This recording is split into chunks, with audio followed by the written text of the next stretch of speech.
Welcome to Talkin Jets. My name's Ryan and I'll be your pilot tonight. I am joined alongside my co-pilots.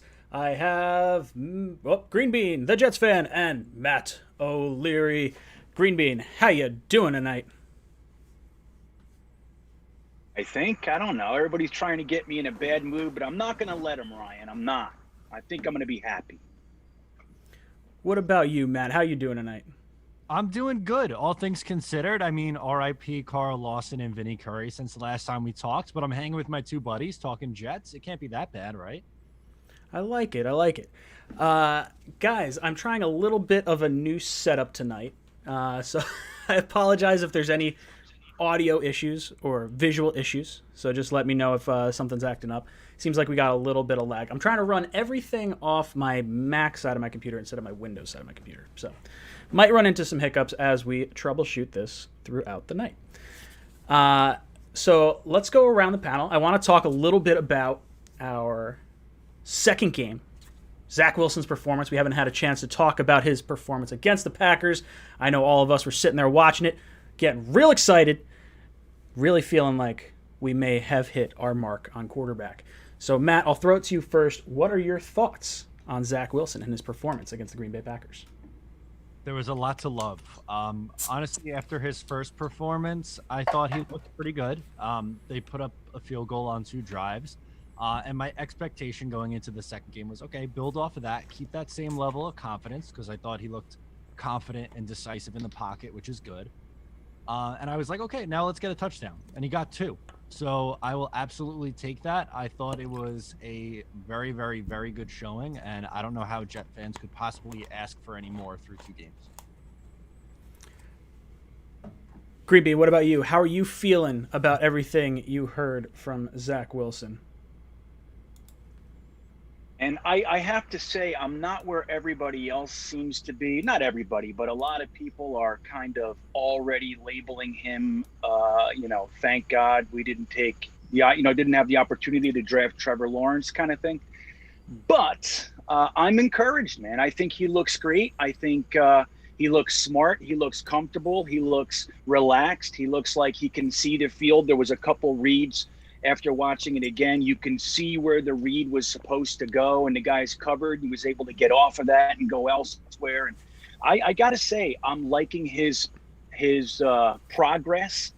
But there's going to be so many hiccups and everything. But I feel really good. I like the offensive line. I like the running game. So it would be really nice if this coaching staff just happens to know what they're doing with developing a quarterback, not throwing the kitchen sink at him all from day one, just slowly but surely expanding the playbook and everything while he digests it. That's what it looks like to me so far, and it's kind of exciting.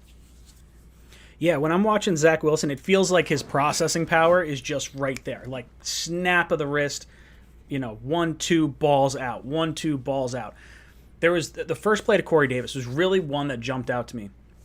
And I'm not much of a film junkie, but I know something good when I see it.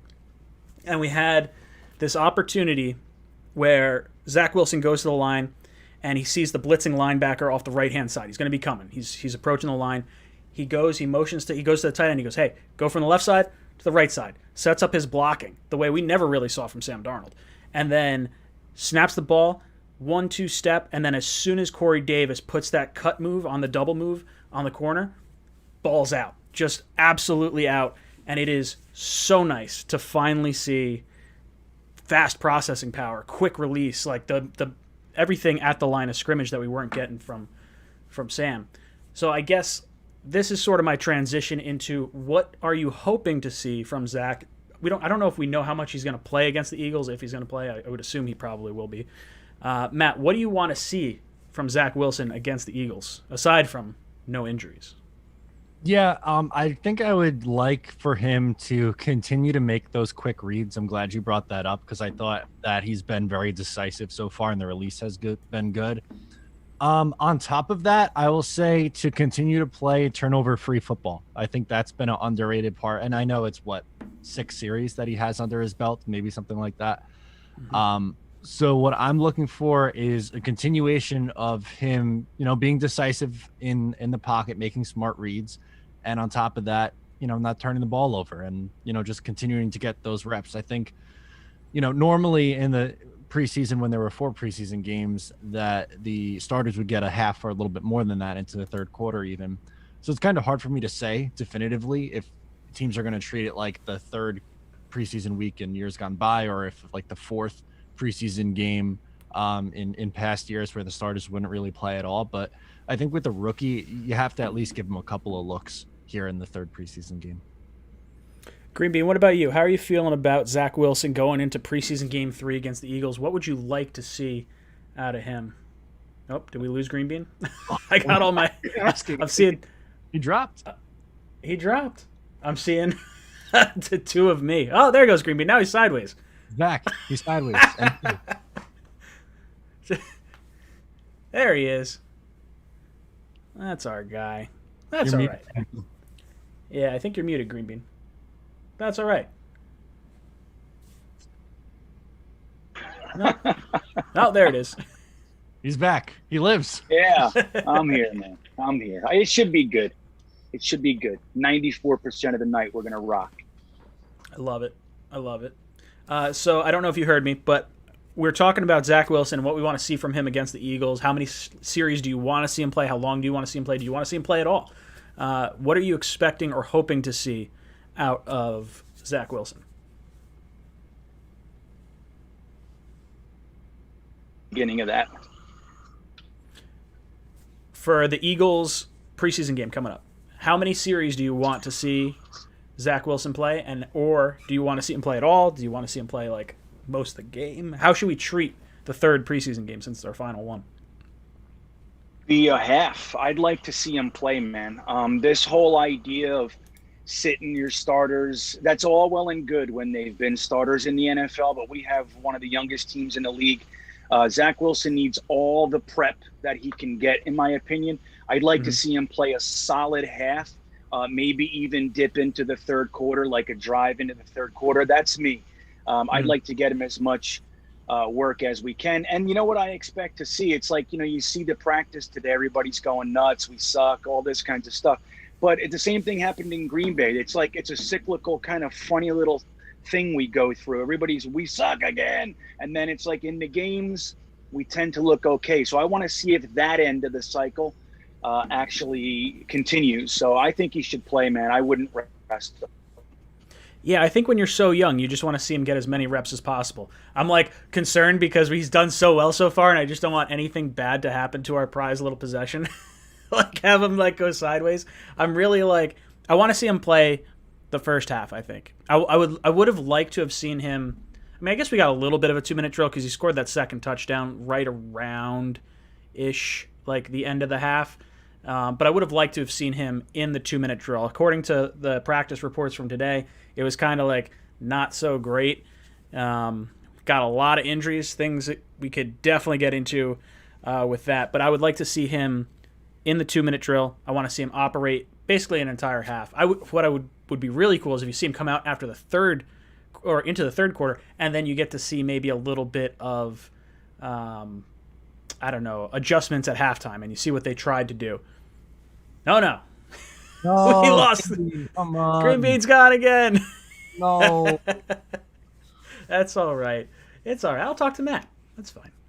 At least I'm not sideways again. All right. So what do you think? Let's go to the chat. Let's see what they're talking about. We're seeing next man up. Guys, I just learned how to put a poll in the chat. So we do have a poll up right now. What should the Jets do at edge rusher? There's 3 options. There's trade, free agent, next man up. We got 124 votes already. I'm not sure how long this poll lasts, but it's kind of cool. So I'll probably try and do this more frequently. I like the poll in the chat. I voted when I entered. See, there you go. Right now, it's 43% trade, 25% free agent, 32% next man up. So interesting thought processes here. We'll go into what our poll says in a little bit when we get into the whole edge rusher discussion. We will get into that topic. But I want to go around the panel, and I want to talk a little studs and duds from Game 2. So who we liked, who we didn't like, Let's give one stud and one dud each. I'll start off with the most simple of ones, and my stud is going to be Zach Wilson. It's just absolutely amazing to see this kid come out and play the way he did. You'll see people kind of... Oh, I see. Ryan likes the poll. Shut up. I see what you're doing over there. Sorry, I'm going sideways now. My stud is Zach Wilson, 100%. The way he played got all Jet fans feeling all warm and fuzzy on the inside, and it's really something that we've been missing for way, way, way too long. And it feels like, even when you start watching some of the other analysts, like, I don't know if you guys watched Trevor Lawrence's game tape from yesterday, but, like, not very impressive. So it's kind of like, oh, did the Jaguars get it wrong? Did the Jets get it right? So I'm hearing little bits and pieces here and there. So Zach Wilson performing well. He's going to be my stud for the day. My dud is kind of hard to have just one. Not that we had like a really bad game, but I think I would say it's kind of a cop-out. I'm going to say the running defense. Like, it felt like the run game for our defense really kind of got smacked around a lot at the beginning of that game. I mean, you're going against the third-string quarterback here. You're not going against starters. This is not something I want to see. And now that we've started losing other pieces to that front seven, like, we've lost 3 guys in a week from our starting front seven. Not okay. So those are my studs and duds. Matt, I'll flip it to you. Give me your studs and duds from game 2. So you stole both of my answers, but I have other ones as well. So I'm going to go Corey Davis as a stud. He was tremendous. He very much so looks like he's going to be a very reliable receiver on third downs, which I love. I love having a safety blanket like that on third down. And as far as duds, I'm going to go Isaiah Dunn. I thought he got picked on a little bit. Ooh, that's a good one. I like, not that I like watching him get picked on, but I definitely noticed it. Agree. Yeah, I definitely noticed it. Like not good. Green Bean, what about you? What would you say your stud and dud would be from game 2?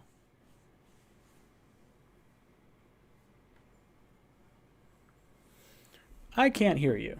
I don't know if that's a me thing or a you thing. No, it's me, of course. Oh, there it goes. When I come back, it resets everything for some reason. So gotcha. I said my stud is Tyler Croft, dude. Who knew he had all that wiggle going on? I didn't know he could shake people and sidestep like that. So I'm real happy with him. And let's say the dud is Chris Herndon, man. I think he's been a non-factor in any capacity. He's very easily taken out of the play, and I'm very interested to see what they do with him. Let's keep it to the tight ends this week. Another stud would be Wesco real quick. Ooh, that's a nice little option there. I think I'm looking forward to seeing like the full offensive line. Like, not having Vera Tucker out there leads me to believe like we're just going to have a top 5 line. like this guy's going to come in, because the interior play has not been great. Dan Feeney, he stinks. Sorry, he stinks. Yeah, great mullet, a lot of fun, but he can't play at this level. I'm sorry, dude. It's not something. He's there to be the backup, and like the only reason he's even like starting right now, aside from Vera Tucker being out, is because Alex Lewis retired. So it's like, this guy wouldn't be starting. I think, from what I remember hearing, he knows how to snap the ball, which like, I hope he doesn't have to throughout the year, because I don't want to have to rely on him on the offensive side of the ball. I have another one here. Here we go. So now I want to talk about the big news over the course of last week. Carl Lawson goes down with a torn Achilles. Vinny Curry gets knocked out. He got put on the NFI list, and since it's before the 53-man cutdown, he would have been able to come back after week 6. He is now going to be gone for the season. Then we lose Jarrad Davis as well until about week 6. They're going to be about 2 months out. Not good for our front seven. That front seven we were so excited to see, with Quinnen Williams returning, Sheldon Rankins coming out. Like, this was going to be exciting. C.J. Mosley was starting to look really good. So I guess I want to get your thoughts first. How are you feeling about the Carl Lawson injury and the Vinny Curry injury and the Jarrad Davis injury? and then we'll go around. We'll start to kind of piece together some things as to how the Jets could fix this. So, Matt, give me your thoughts on Lawson, Curry, and Davis. Pain. That's what I'm feeling right now. I was very much so looking forward to watching Carl Lawson in action. I actually got his jersey and it was delivered like 2 days after the injury. So hand up, that one may be on me. Vinny Curry, I think is still an effective pass rusher despite his age, and I know he has limited snaps over the last couple of years, so I thought he was going to be a nice rotation piece. And Davis, like, we know that he wasn't great in Detroit the last couple of years, but this was really a prove-it year for him, and I thought he was going to play a big role in this defense. So really all three of those guys are big-time losses to this day. Yeah, Green and how are you feeling about the losses, the three guys, Lawson, Curry, and Davis? How are you feeling about not having these guys? It's such huge developments, man. I mean, look, like you said, Ryan, these were the guys we were most excited about. This was going to be what the entire defense was built on. All the cornerback issues we have are going to be mitigated by the defensive line, and they just keep going down. Don't forget, Jared Davis went down too. He's gone till the bye week. So it's like it's one after another, and it's really unfortunate, man. Rankins is banged up. Jabari Zuniga is banged up. So even the guys that are on the next tier are banged up. So I don't know, man. It's the only saving grace right now is that Saleh has been here before. He talked all that jazz about loving adversity to see what people are made of and all that. Well, it's here.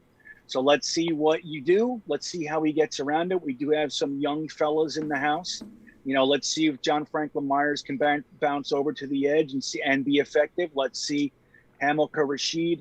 Let's see Bryce Huff. Let's see these guys. But can they be full-time players? It's going to be interesting, man. Even Ronald Blair is banged up. So we have layers deep. Like you said with Feeney. Feeney was the third guy up at the left guard spot, and he started. So that's where we are right now. My hope is that we can get healthy and, for the season and kind of shake all this stuff off and kind of get it over now. But it's definitely not good news, but we got to see what Saleh can do to get us out of the dark here. Yeah, if there's anyone that could put together a top defense with a ton of injuries, I feel like I trust Saleh to do it. I think from the linebacker perspective, it's nice that we were seeing Nasir Al-Din look like he was ready to start, on the one side, and then with Gerard Davis going out, and it seems like Jamian Sherwood's going to step in as starter there. So you got, what, 5th-round rookie, 6th-round rookie jumping in right there? That's kind of nice. I like seeing the young guys play. I think there's a lot worse things that could happen in terms of that. And I guess my only solace in this whole situation is that I wasn't really considering this year to be a Super Bowl or bust year. So as much as I was like really excited, like, okay, if we have Lawson and we have Curry and we have all these guys zipping around, I think the Jets are going to surprise a lot of teams. Now I think there's a real good shot our defense, if it wasn't a liability before, it's going to be now. Like this defense is built on speed and built on pass rush. And if we're not getting that, it is going to be a long, long season for this Jet defense. Scott Wilson, thank you for the super chat. He says, next man up on edge, keep draft capital. Right now, our poll has 186 votes in the chat. 44% say trade, 23% say free agent, 34% say next man up. So Scott is on the side of the next man up. So I want to ask you guys the same question. Where would you like the Jets to go in terms of addressing this defense? Are we looking at a trade, a free agent, or are we looking at someone in-house that we could see? I think for me, on the linebacker side of things, I don't want to go out and get anyone to replace Gerard Davis. I think let the young guys play. You drafted them for a reason. Let them get some valuable reps. I think that's okay. Like if I have to lose a bunch of games because our defense just isn't performing up to snuff, I'm okay with that for this year. Edge rusher is a little different for me. And I think I said it when we were looking at potentially, I shouldn't say when we are still potentially looking at a trade, that that I think there's something more going on with Vinny Curry. And it turns out that it just so happened to be that way. We find out today. So for me, I think we need some type of veteran presence in the pass rush game. Now, I would love Chandler Jones. Don't get me wrong. I don't know what a realistic trade package would look like for him because you're not trading Crowder. They're loaded at wide receiver. You're not trading Marcus Maye because they have Budda Baker with a huge contract. So you're looking at draft picks. That's what you're giving up. And I would say slim to none that pick is worse than a second. If you could say you're going to sign Chandler Jones to a 4-year contract and you give up a second, maybe I pull the trigger on that if you think you have 4 more productive years of Chandler Jones. But I don't want to give up 4 more years of like cheap rookie to roll the dice on that if like you don't think you can get that. Like Jones, to me, he had 19 sacks 2 years ago. Like that's a monster year. 8 forced fumbles. Like that's something we don't have.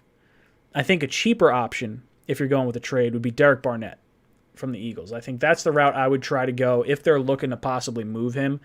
I think you could probably get him for, I don't know, maybe a third. Like, I think he's walking after this year from Philly. They don't have the money to bring him back. Joe Douglas was there when they brought him in.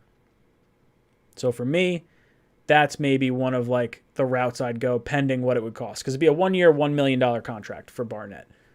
So depending on what you think that's worth, draft pick wise, I don't want to give up the first and seconds. Those are like so valuable towards the future of this team. So Matt, I'll throw it to you.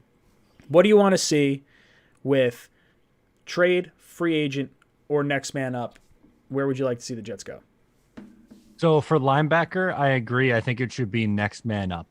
But for edge, I don't think they are afforded that luxury because this defense only has a chance to be successful if the front 4 get home. And they no longer really have a strong edge presence after both of these injuries. I like Bryce Huff, but as an undrafted free agent from last year, are we ready to just say you're an every down edge rusher now? I'm certainly not. I think that's a major risk. He should just be a rotational guy. I like John Franklin Myers, but he's not your prototypical, speed guy off the edge. It was really going to be Vinny Curry and Carl Lawson. And with the Jets draft capital, in the last 2 drafts, they've made 19 selections. They have 11 draft picks in this upcoming draft. You're telling me that they can't afford to lose a mid-round pick? And I'm not saying a first or a second. I agree. Don't trade a first or a second. I don't want Chandler Jones if that's what it's going to cost, which I think it will cost that. But if you're telling me you could use a third, a fourth for Barnett or a Dante Fowler or something like that, I would much rather go that route and say, okay, I'll burn a third or a fourth if it'll give me at minimum 1 solid year. Neither of those guys are a Carl Lawson level, but they could hold down the fort because the Jets don't have the luxury of saying, okay, we're just going to go by with our youth at that position because they decided to do that with the secondary. Like the whole, it's like a house of cards. The base is falling apart here.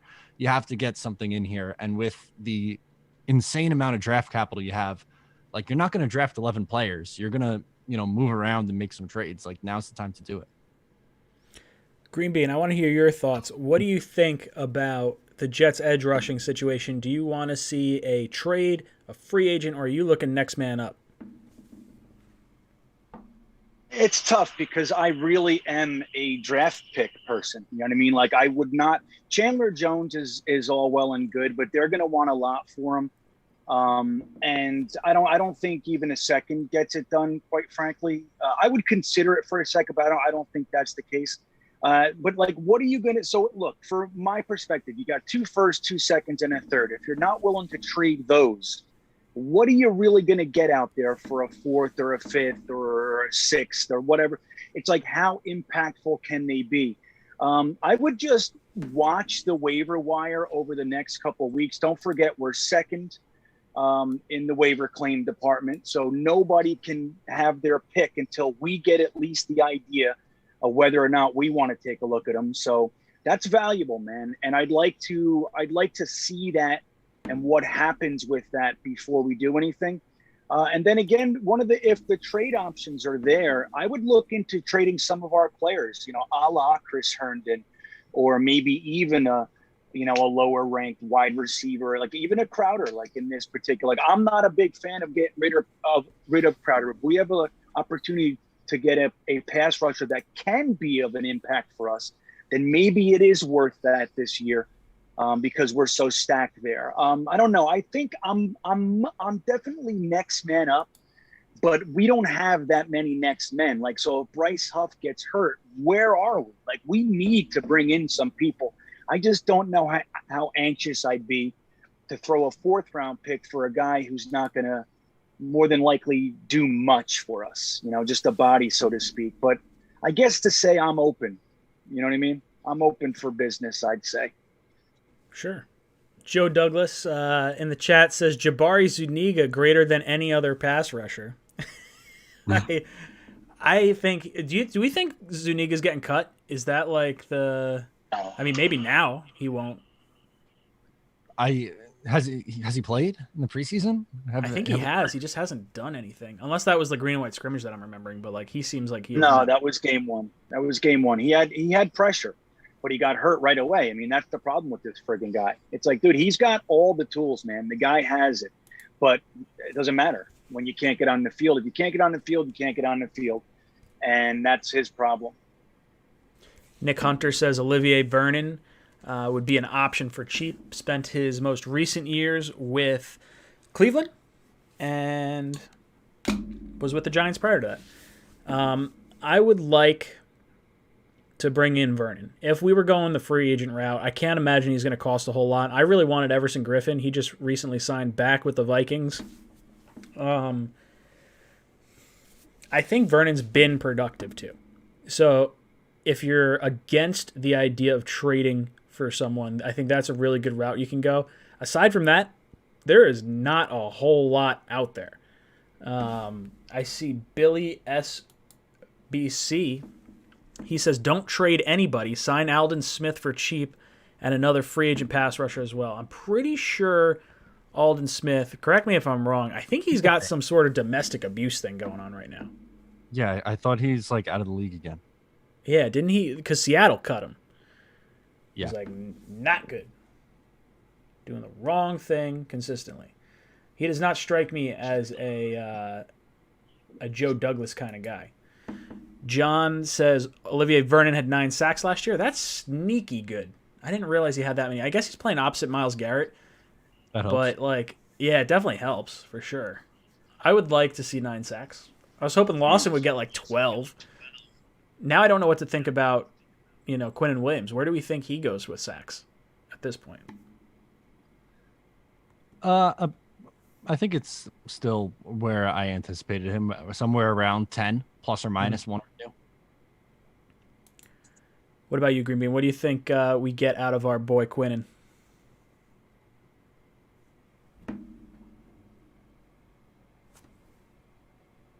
He's muted. He's muted again. All right. So I said it's a bummer because that Carl Lawson piece was supposed to help our boy out now, wasn't it? So I don't know. I say Quinnen's going to get a tenner. That's what I think. I think he'll still have his impact. E-Rock, thanks for the super chat, brother, says, think of it this way. We get Chandler Jones this year. We probably extend him. Can you imagine Lawson and Jones next year? Think long-term. Looks great. He's 31 and a half right now. So if you're trading anything for Chandler Jones, the prerequisite would have to be a contract extension. So you'd have to think like, hey, we're giving you a 3-year deal or a 4-year deal, something along those lines. Because I would have to imagine you're probably giving up a second plus some other picks. Maybe you have a conditional pick thrown in there. Or maybe somehow you could swing it like it's a conditional pick and like a second in 2023. Like maybe there's some type of wheeling and dealing you could do that way. I'd feel more comfortable giving up like a way further future pick than like this most recent one. But yeah, Chandler Jones and Carl Lawson, that's legit going into next year. I would still look to spend a first round pick or a second round pick, I think, on an edge rusher, even if I had those two. Because you can't guarantee. Yeah, you can't look at Carl Lawson and say, hey, look, you've torn your ACL twice and your Achilles once.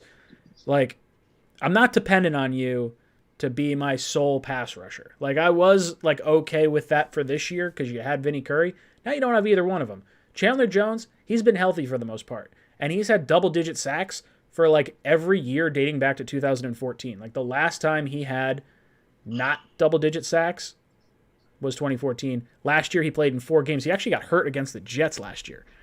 Yeah. So I don't know. What do you think about Lawson and Chandler Jones? Green Bean, I'll throw it to you first. Yeah, I mean, that would be fantastic. You know what I mean? It's, but just like we said, though, look, with all due respect and all my feelings aside, like, we honestly don't know if Carl Lawson's ever going to be able to come back. We just don't know. But I think if he was able to come back at 100% and we had Chandler Jones next to him, geesh, and then we draft the first rounder to kind of rotate him in and stuff, dude, now we're talking. And I think we're going to be looking to do something like that. It's just we got beat up this off season here, in all the wrong ways, in all the same places, you know. So I don't know. I would be happy with Chandler Jones. Again, I'd hate to see us give away a second, though. Maybe Herndon and a 4th and a Vincent Smith. You know what I mean? Something like that. Throw him a whole bunch of small guys, some change, pocket change. Yeah, I mean, I guess if you don't think they're going to extend Jones and, like, he wants out, sending him to the opposite conference, you know, maybe getting some high upside guys along with maybe some type of draft pick. I feel like there's got to be someone out there that would throw a higher pick than a 3rd at them, though. That's the thing. Like, yeah, me too. I think a Jets 2nd round pick. Jeez, I'm playing music in my ears. Sorry about that, boys and girls. I would Chris say Herndon. Yeah, like, I mean, I would like to see a trade like that, but I think someone would give a higher pick than a 3rd, than what I think realistically a 2nd, and the Jets' 2nd round pick I think gets it done, because I think a lot of people are expecting 5 wins out of the Jets, so it's going to be a good draft pick for him. Matt, what do you think about Chandler Jones and Lawson next year? I don't really want Chandler Jones, to be honest with you. He's Really? 31. Yeah, I think for what it's going to cost, and then signing him, like, if you want to give him a 4-year extension, he's already under contract for his age 31 year, so that you have him to what? You're going to pay him big $20 million a year at 34.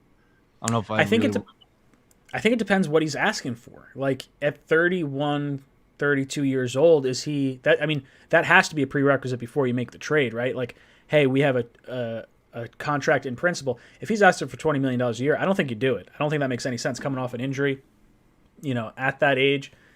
If he wants, like, this year for us, if we traded for him, would be 1 year, $15.5 million. If he wants to do like a 3-year, $45 million deal, same thing we gave Lawson, sign me up. I would do that. Then okay, that's different. I don't think he's going to take that, though. I think he's going to command more than that. You think he's looking for 20? Yeah, I think he's coming off a 19 sack season 2 years ago. I know he had 1 last year in 5 games. So I don't know. I think that's what's scaring me off a little bit, is you're going to replace 2 injured players with a player who was injured last year. I don't know if I'd be willing to do that. Right. It's a good way I to can say it. understand the fear in that. It makes a lot of sense. Mutt Viles drops him in the super chat. He says, "Sup guys? Why not someone like Von Miller or D Ford for a 2nd and Crowder?" I wouldn't mind that. How old is Von Miller now? He's got to be like 32, 33. He must have come out around the same time as Chandler Jones, I would think. Does anyone know? 30. Von Miller's 32. D Ford's 30. Okay. Yeah, D Ford's only 30, huh? I thought he was a tick older than that. Interesting. So, I don't know. What do you guys think? Von Miller, I think Von Miller's a free agent this offseason, along with Chandler Jones. We could wait to get an edge rusher till next year. Like, I think we'll probably bring in some type of veteran edge rusher in free agency next year, along with drafting a young guy and getting Carl Lawson back. Like, I think this is a wombo combo of things. Is there anyone that you would like to try and get, like a Von Miller, like a D Ford? I don't want to give up a 2nd and Crowder. No way. I don't want to give up a 2nd for either one of those guys. Yeah. Right. What do you think? I don't see. That's the thing, man. It's like anybody who's going to be available right now. They're coming with a big old negative, whether it's their age, injury history, contract. Like there's a lot going on. Like don't forget, like we're trying to do something here right now. And we're trying to build a young nucleus. And Joe Douglas has put a lot of energy into compiling these assets to be able to accomplish that. Mm-hmm. A week after an injury, kind of hitting the panic button and throwing receiver depth and second round picks for a 32-year-old guy, it doesn't feel like Joe Douglas to me. Now, and quite frankly, I'm not really on that side of things either. Like I said, if he can get somebody, throw a late pick or something, and you got somebody for a few years, okay. But I think we're going to be looking at the waiver wire, man. I think we're going to bring in young bodies and young legs and try to system play these guys and have the system take care of guys that are, maybe a touch or two above average or something. Don't forget what Saleh said. He said, I believe everybody in this league is an NFL professional, and it's the opportunity that separates them. So with that kind of mentality, seeing what we've seen from Joe Douglas and then hearing words like that from Robert Saleh, coupled with what he's done in the past when his big name guys went down, I just don't know if this is what we're going to see. It's fun. Like I said, Chandler Jones, Von Miller, Mutt Viles, our buddy said, why not Nick Bosa? Well, it's like probably because they want him over there. You know what I mean? Like we got to. Well, he just said Bosa. He didn't say Nick. Maybe he means okay, Joey. Fair enough. Maybe that's a good point. So I think it's fun to talk about, and with our feelings involved right now, it's like, yeah, man, we're bummed, dude. Especially hearing Vinny Curry today. It's like, granted, we're not as bummed about Curry singularly, but coupled with Carl Lawson and Sheldon Rankins being banged up, it's not a good scene. But we got guys that believe in a certain way of doing things. So I think we're probably going to scour the waiver wire, maybe a kind of low-grade depth type trade, but I don't see Von Miller, Bosa. I don't see any of those guys coming. So that's my thoughts. Matt, what about you? What do you think about Von Miller, D Ford? You trading for either one of those guys? D Ford played one game last year, so I'm going to say no. Von Miller, at this point in his career, I'm going to also have to pass. I want an edge rusher, but I would like them not to be ancient. Is that, I don't know, am I too picky here? No, I think that's fair. You need speed for that position. So the older you get, the less speed you're going to get. I know I am not nearly as agile as I like to believe I am from my high school days. These guys are professional athletes, though, so maybe a little different. There's some good pass rushers. I want to say Peppers played until he was like 37 or something like that. The guy was like 100 years old. That is true. But for every one of those, there's 15 guys who are out of the league at 31. This is true.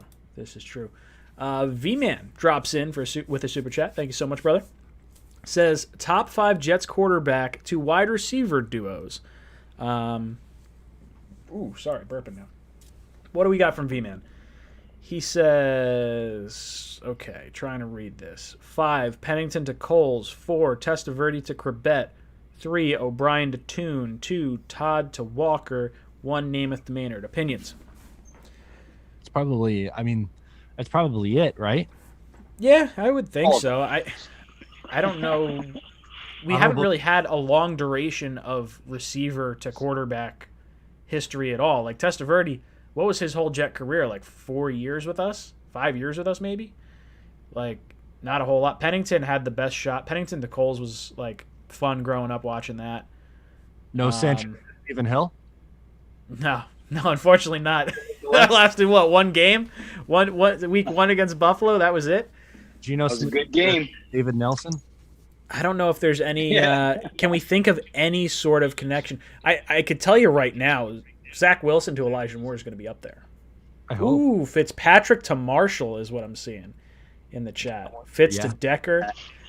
If that was more than a year, I would say yes. Fitz to Marshall was a special combination for a season. That's interesting. Darnold to Hogan. Darnold to Anderson. Anderson just got a new contract. Hogan. Anderson got a 2-year, like $30 million deal. Mm-hmm. Interesting. Is interesting. I find it interesting. Maybe because Darnold, did you see that he threw one pass the other night and he was like, it was going to be Anderson, or it was going to be death. It was that simple. He was staring him down. Was that his only throw? I thought it was. Yeah, he went 1 for 2. It was only. Dude, that's it. He is. They are like hiding him. I think he is not looking good in camp. I think he is not looking good, like across the board, and they don't want that whole team to friggin' revolt. I think that's what's going on down there. How you guys thinking? What do you think's going on down in Carolina right now? Think Matt Rule might be regretting that trade? I think Matt Rule has, and look, he can't be the only one to blame for this, so it's organizational. But since he's gotten there, they let Cam Newton go. So they had Cam Newton. They decided to move on from him. They brought in Teddy Bridgewater, 3 years, $63 million. 1 year later, they trade him for a 6th-round pick and still have to pay him.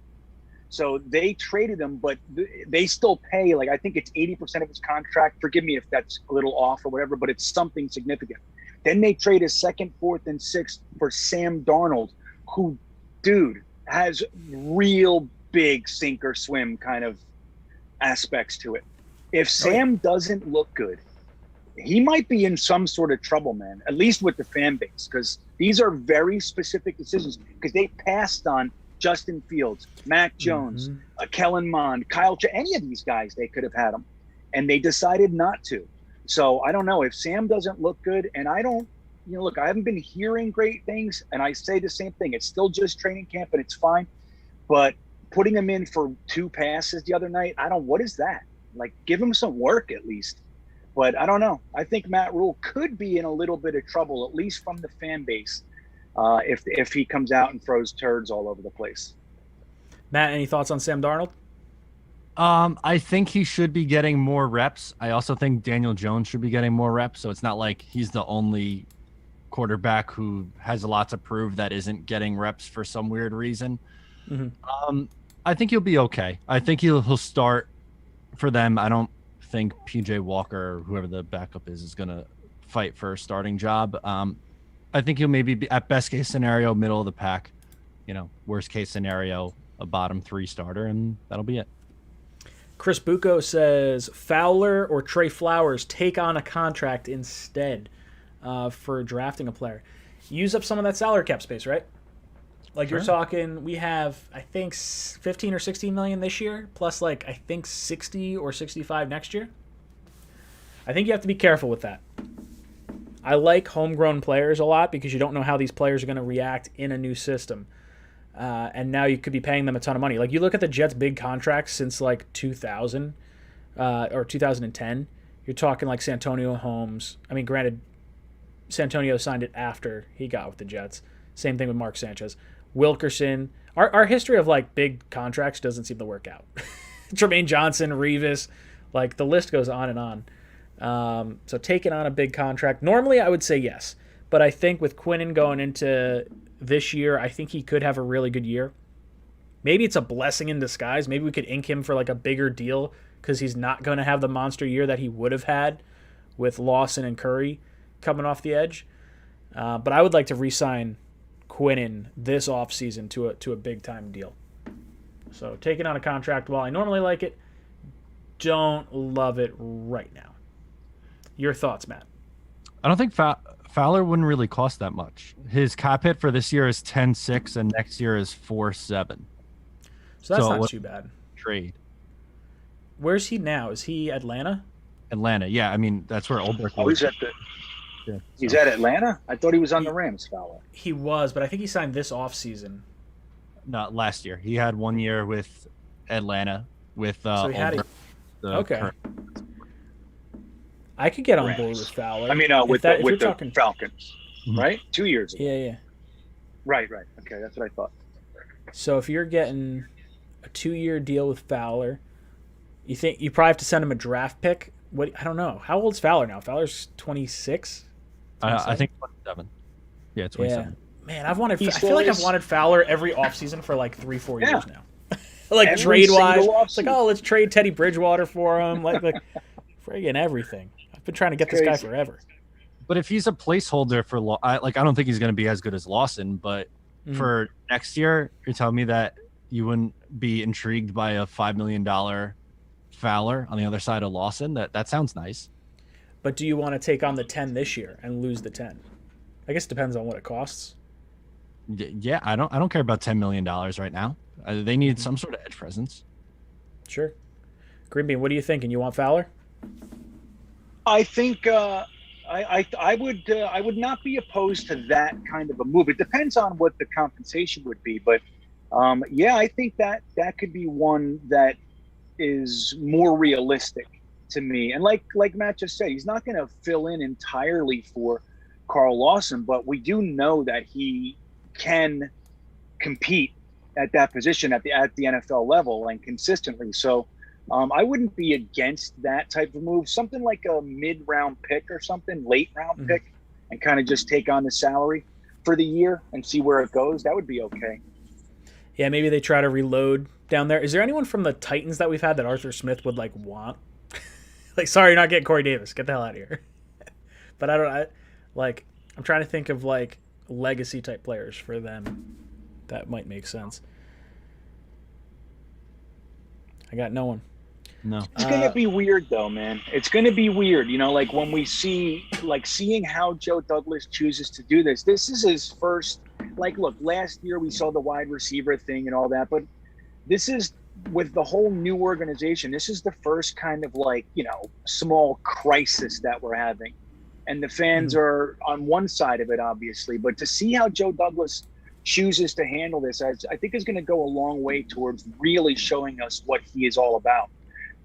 Because like you said, this defense is really, it's predicated on that pass rush. Everything else falls apart if there's no pass rush.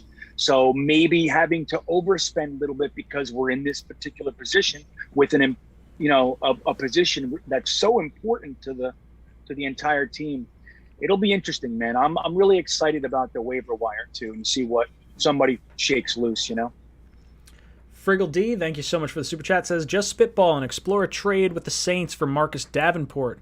They just lost their tight ends Troutman and Vanette, Herndon, and a mid-round pick.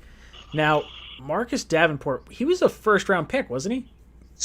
You think they're looking to how long ago?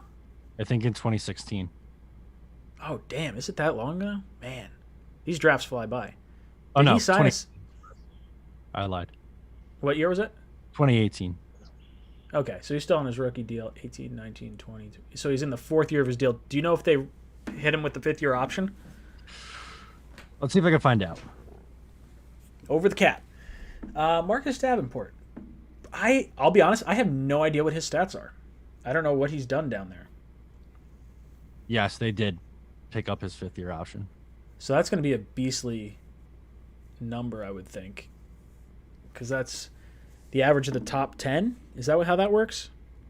The fifth-year option? Give me. I know it's a little less. I think it's the average of the top 10 over the course of the last 5 or 10 years. It would be 9.6 million for 20. Oh, that's not bad. Yeah. Okay. Do you have any stats on him? How do you play the last few years? Not phenomenal.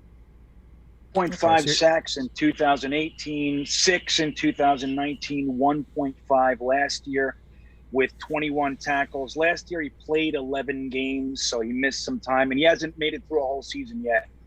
3 games out, 5 games out. So, man, that's tough. It's kind of shaky. Yeah, it's shaky. Yeah. I feel like Herndon carries no value, but I guess if they feel like Davenport doesn't carry much value, I mean, maybe it's closer to an even swap. I mean, I would give up Herndon for, a pass rusher in a heartbeat. Eggs and pistachios. Yeah, right? You're trying to give away snow in the winter. Ryan, yeah. Isn't it funny, though, how, with all due respect to every single person that will fall under this umbrella that I'm about to mention, look how Jets fans kind of view Herndon. Yet when you look at it realistically, he's worth almost nothing on the market, right? I mean, so isn't it interesting, how we're just kind of, it's almost it's like being in a relationship and having her continually cheat on you. And she says, no, baby, I love you this year. This time, this year.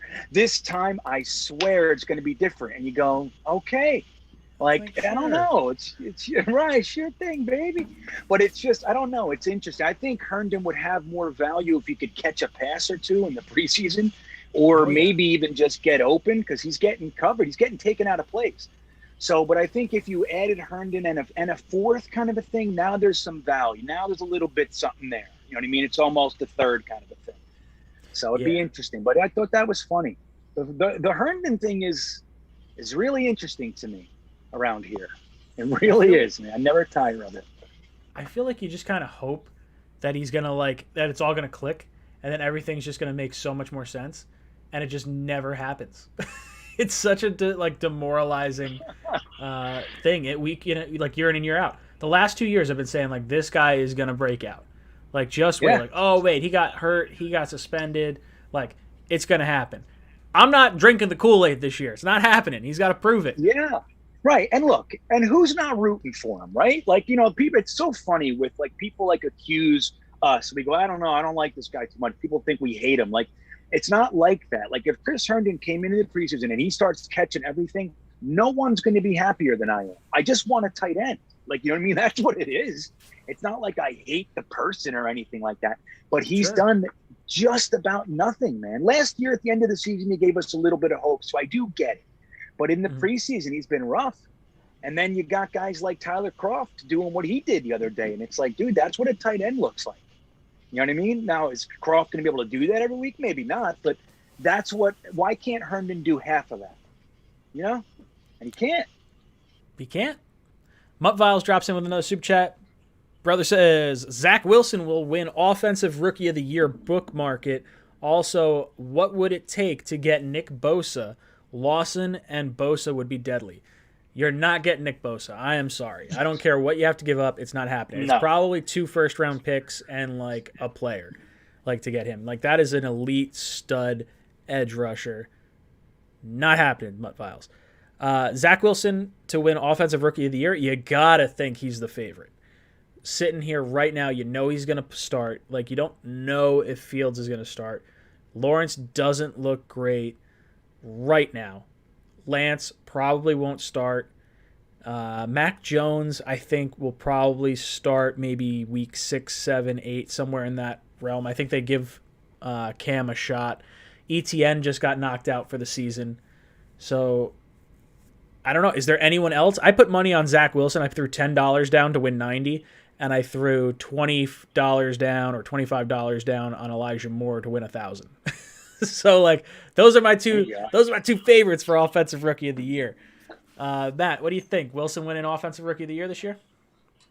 I really think it comes down to him or Lawrence. It's going to be a quarterback. It's very rarely not a quarterback. And between Mac Jones, Justin Fields, and Trey Lance, I don't know if they're going to play or start enough games. So I think that's probably a pretty good bet, because I think it's going to be one of those two guys. Green Bean, what about you? You thinking that Zach's going to win Offensive Rookie of the Year?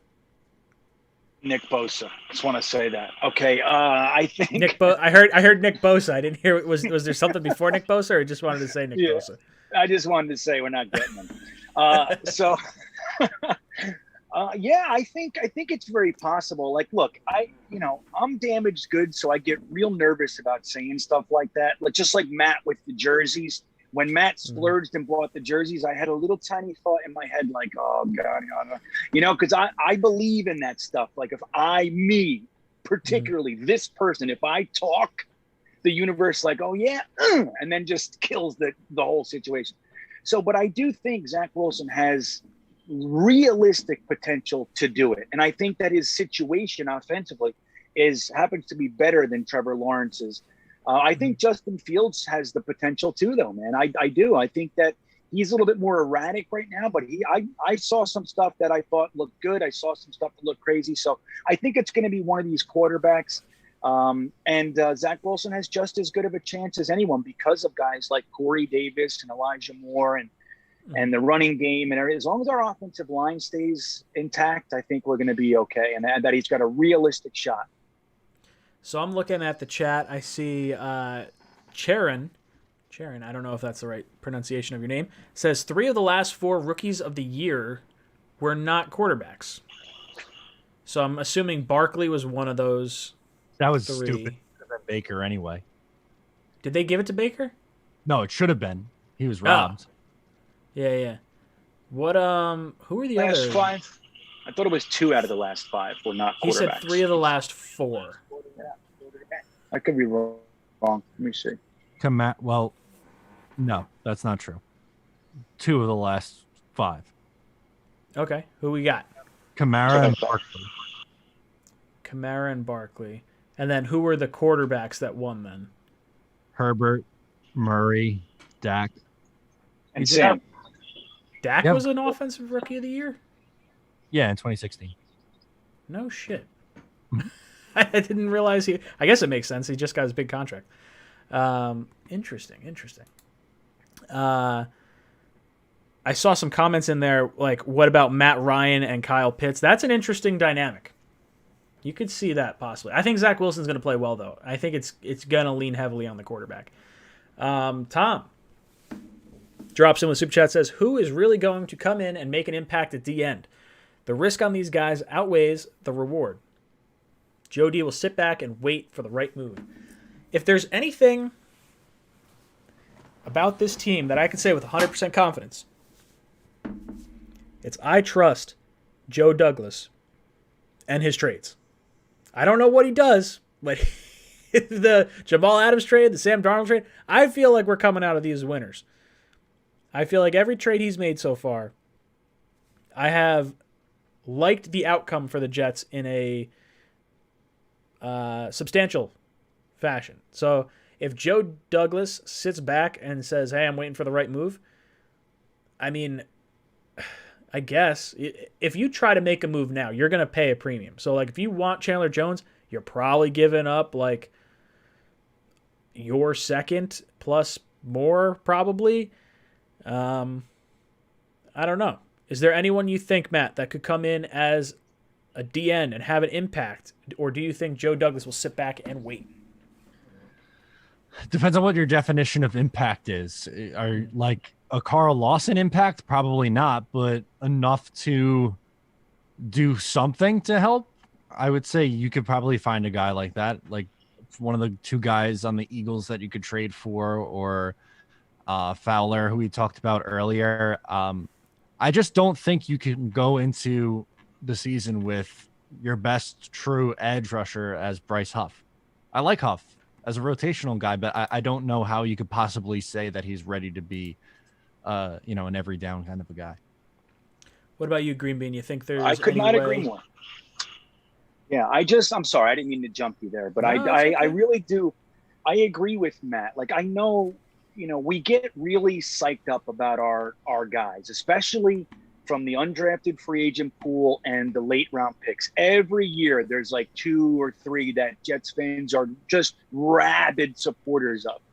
And while I like Bryce Huff and think that he should have been drafted, I maintain that thought. To think that he's going to come in from being an undrafted free agent 2 years ago and be a full-time starter and be effective, it's a tough sell. Maybe, anything's possible. And I do like what I see. I think everybody does. But guys like that, guys like Hamilcar Rashid, dude, people are talking about him filling in. And it's like, yeah, it's great. 2 years ago, he had 16 sacks and 22 and a half tackles for a loss. The next year, he had 2 sacks and no tackles for a loss. So there's stuff there. There's a reason why these guys slide. Not to say that they won't be great players, but I would rather us bring in and beef up the joint. Even if it's all mid-tier guys, it's still better to have depth and rotation than it is to just depend on a guy like Bryce Huff, who I happen to like. So anyway, that's my thoughts on it. I agree with what Matt said. Our buddy Anthony drops in with a super chat, says, let's say we're in a position to draft. I'm going to jack this name up. Kayvon Thibodeau. Is that Thibodeau. Is Thibodeau? Is that right? That I pronounced that right? Yeah. Oh man, yeah, I'm so. Is that French? I think it might be Thibodeau. Thibodeau. Derek Stingley next year. Who would you draft and why? I have not watched any tape on any college guys yet, so I would be totally off base trying to give any kind of insight on this. Matt, you know either way on these guys yet? I know Thibodeau is an end, and Stingley, I'm pretty sure, is a corner. No, yes. So I mean, they're probably both one of the better ones in their class at that position. So it's really more of would you rather corner or edge. So if I was in a position where either are available, give me the corner. So let's say we're going into the draft. I don't know. Let's say you can make a. Let's say we have pick 10 for the Jets and we have pick 25 from the Seahawks.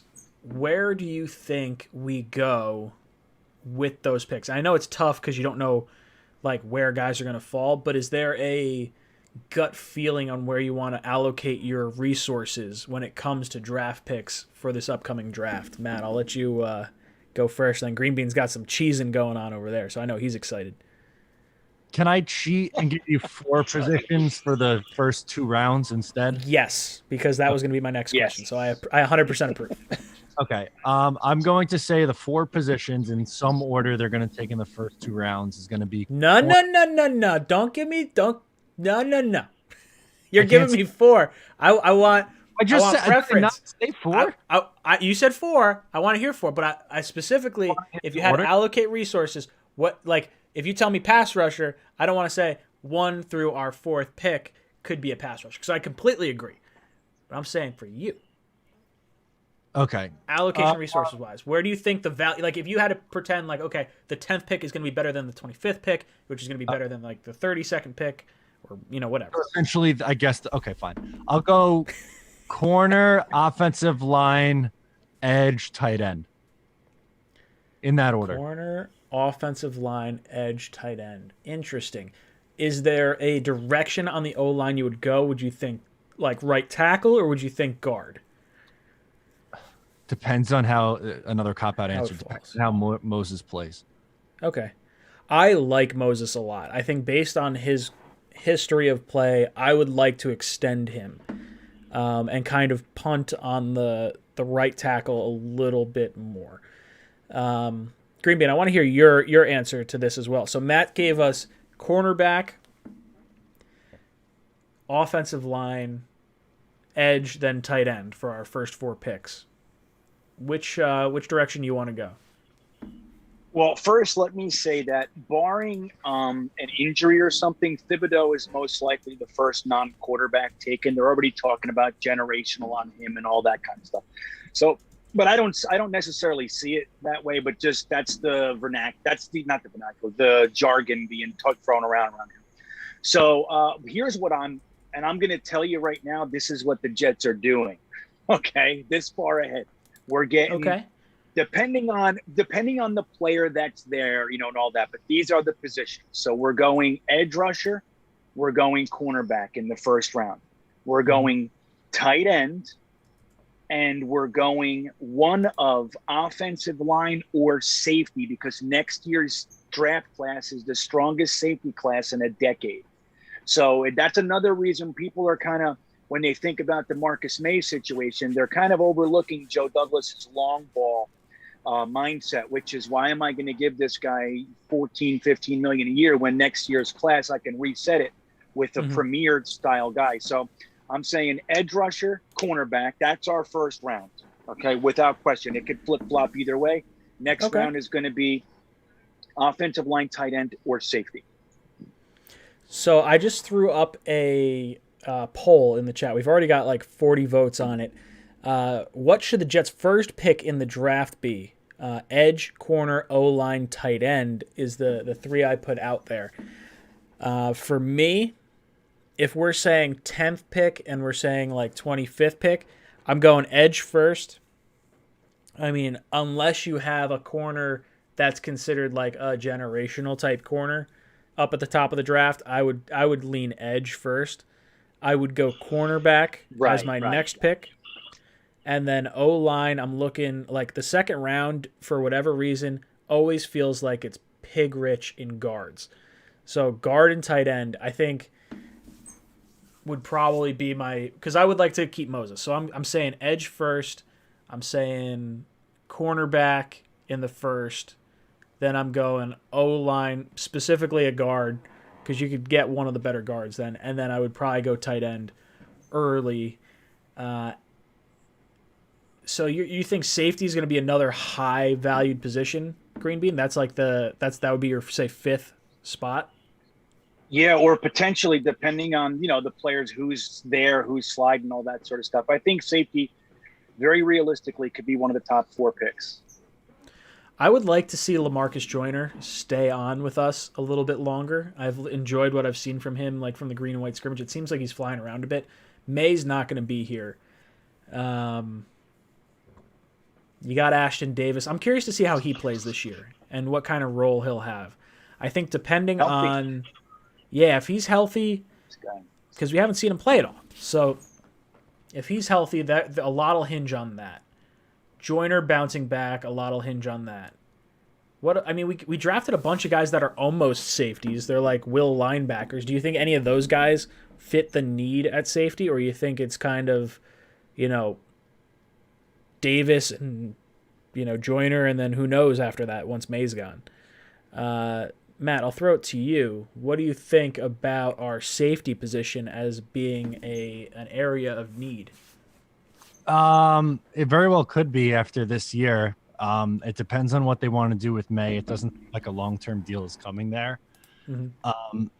And who the hell knows when or if Ashton Davis is going to play. So they could have to draft one, or I was going to say pay one in free agency, but if you want to do that, then why not just re-sign Marcus Maye? Like, I feel like your only other option is to draft someone. So if that's the route you got to go, I would imagine that it would be a pick in the first 3 rounds if you want him to play right away.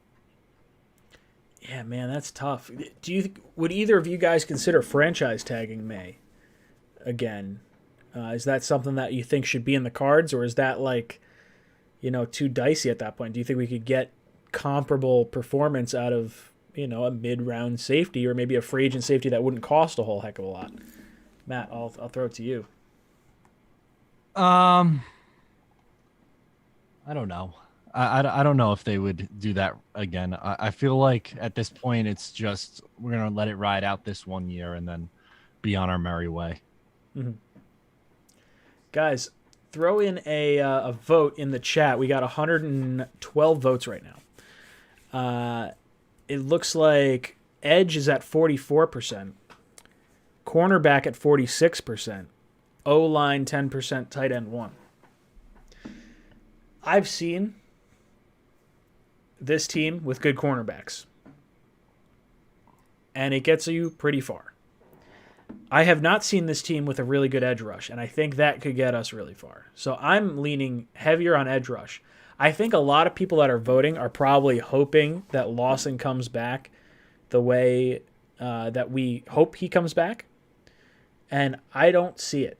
I think what happens is the Achilles is going to hurt his burst, and we're going to get like 85% Carl Lawson. Like, I think he's going to work his tail off to try and come back. I don't know if we're going to get what we initially signed up for. Green Bean, your thoughts on the edge versus cornerback debate? Because I know you kind of said one or the other, but I didn't let Matt cop out, so I want to know yours. Well, I will second what you said, though, too. Like, look, I certainly am not throwing daggers or wishing any ill will toward Carl Lawson in any way, shape, or form. But the problem is that there's a likelihood that he's not the same guy again. There's at least a possibility. Let's say it that way. If I'm choosing edge versus cornerback just on position alone, I'm choosing edge. But obviously there are wrinkles after that, depending on which cornerback versus which edge. What if you're at pick 10 and they pick the top 5 edge rushers before you got there? You know, the old saying, do you take the top cornerback over the 6th edge rusher? So that stuff applies. But just on position alone, I would take an edge rusher over a cornerback almost every time. We got our buddy Robert Killen says the cap increases next year might get done with Maye, or a deal might get done with Maye. I don't think so. I don't think Douglas has any intention of paying a safety that kind of money, especially since Adams just got 17.5. You got to think Buda Baker's at like 15. Like I don't see Douglas making that move either way. If Maye's on this team, I think it's because he got franchise tagged. Do you think with the cap going up, is there any shot Maye comes back, Matt? I feel like if he was to come back, they would have had a contract extension already. I know that it's still possible, but I would say that the percentage of that happening is much, much, much smaller than it was 2 months ago. Mm-hmm. Green Bean, what about you? You think with the cap going up, you think Maye gets a deal done with the Jets? The cap going, like it wasn't a cap space issue for us. It was more of a, positional value, and all that sort of stuff in Joe Douglas's world. So I don't think the cap going up all of a sudden makes safety more of a priority or a premium position to Joe Douglas. Again, especially because this is being said to be the strongest safety class in about a decade, or at least in a long stretch of time. So I think he's going to go do what he knows and just go to the draft and get one for $3 million when he can, rather than pay an aging Marcus Maye $15 million. So I don't know. I think it's possible if the landscape works out, like the draft doesn't fall the way they want, free agency, and Maye is the best option and he doesn't want to play ball, I think franchising and maybe even a signing trade are definitely realistic. I mean, I don't think Joe Douglas is just going to put himself in a bad position while he still has that card to play. But if I had to make a guess, I would say Maye's gone next year. Gary Weber drops in, says, we have the number 2 waiver wire priority. Let's talk camp cuts, Taco Charlton, anyone. Yeah, look, that second waiver wire is so important. It's such a massive benefit. Like, the only team that could scoop a guy up before us is the Jaguars. So we should be using our waiver wire priority after this third round of cuts. Like, I don't think what we see 53-man roster-wise, is it like immediately after the third game that we have to drop down like Monday or Tuesday? And then I guess you just shuffle guys in until week 1? I would think we're not done adding players. I'm hoping that Matt Amendola is our kicker. Like hopefully we see like a nice run of kicks for him in this Eagles game. Edge rusher wise, yeah, I guess any edge rusher worth their salt, I feel like is not getting cut. So if like you're getting Taco, like as a waiver wire, you're just hoping you're gonna get any sort of benefit from him. Matt, what do you think about Taco?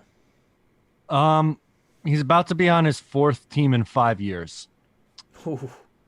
I'm gonna say pass. I don't know. Like I know he was a 1st round pick, but I don't know. Some of these guys bust. His best year, he had 5 sacks and 5 quarterback hits, and that was 2019. I don't know. What teams has he been on? I just assumed he was on Dallas. Was Dallas. he most recently on Dallas? No, he was drafted by that was Dallas. His first one. Yeah, 2 years there, 1 year in Miami, which was his best year. 1 year in Kansas City, and then Kansas City just cut him. Interesting.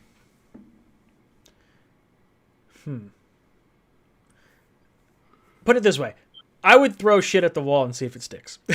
Like that's like I don't a guy bouncing around the league like that, it tells me he's not good. And anytime Andy Reid cuts someone, I really like kind of take note because I trust that guy's opinion on a lot of stuff. Green Bean, are there any camp cuts you're kind of keeping an eye out for? Maybe position wise? Are you looking at Taco? Or are you looking at like other positions? What are you thinking about for camp cuts?